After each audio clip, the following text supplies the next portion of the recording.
চলো আজ আর এক নতুন গল্প শুনি। ছোট গল্প। এক রাজা ছিল। সে চাইতো রাজ্যে ঘোড়া প্রতিযোগিতায় তার রাজ্য প্রথম স্থান অধিকার করুক।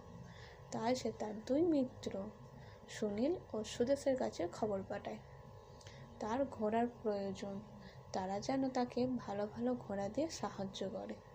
পরিবর্তে তাদের রাজা অনেক অর্থ দান করবেন। এই খবর তার মিত্রদের কাছে গিয়ে পৌঁছায়। তার মিত্রদের মধ্যে সুদেশ ছিল সৎ ও নিষ্ঠাবান, কিন্তু সুনীল ছিল অসৎ ও বিশ্বাসঘাতক। সুনীল চাইতো কিভাবে মানুষকে ঠকিয়ে নিয়ে যায়। সেই সময় ঘোড়ার অসুখ দেখা দিয়েছিল। কোনো রাজ্যেই তেমন কারোর কাছেই ভালো ঘোড়া ছিল না। তাই সুনীল রাজাকে খারাপ ঘোড়া দিয়ে পরে আরও মুদ্রা নিয়ে ভালো ঘোড়া দেওয়ার পরিকল্পনা করে। কিন্তু সুদেশ এই খবর শোনা মাত্রই বলে, ঘোড়ার অসুখ চলছে, আমার মিত্র সে রাজা বলে কথা, তাকে যে কোনোভাবেই প্রতিযোগিতায় জিততেই হবে। তাই অসুখ হলেও আমার মিত্রকে সব থেকে ভালো ঘোড়াটা পাঠাও। অবশেষে প্রতিযোগিতার দিন চলে আসে। রাজার দুই লোক দুই ঘোড়া নিয়ে প্রতিযোগিতায় অংশগ্রহণ করে।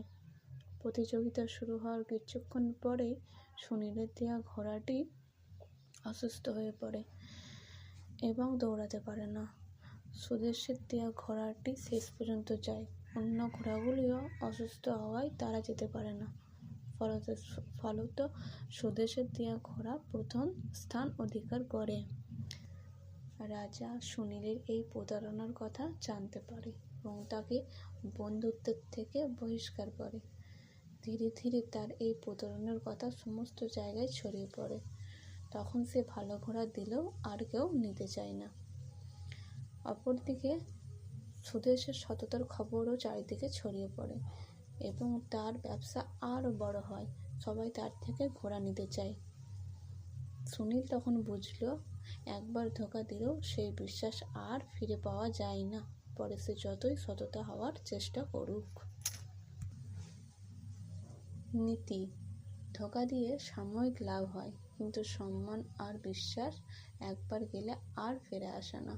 সৎ পথে আয় কম হলেও সুখ হয় শান্তির।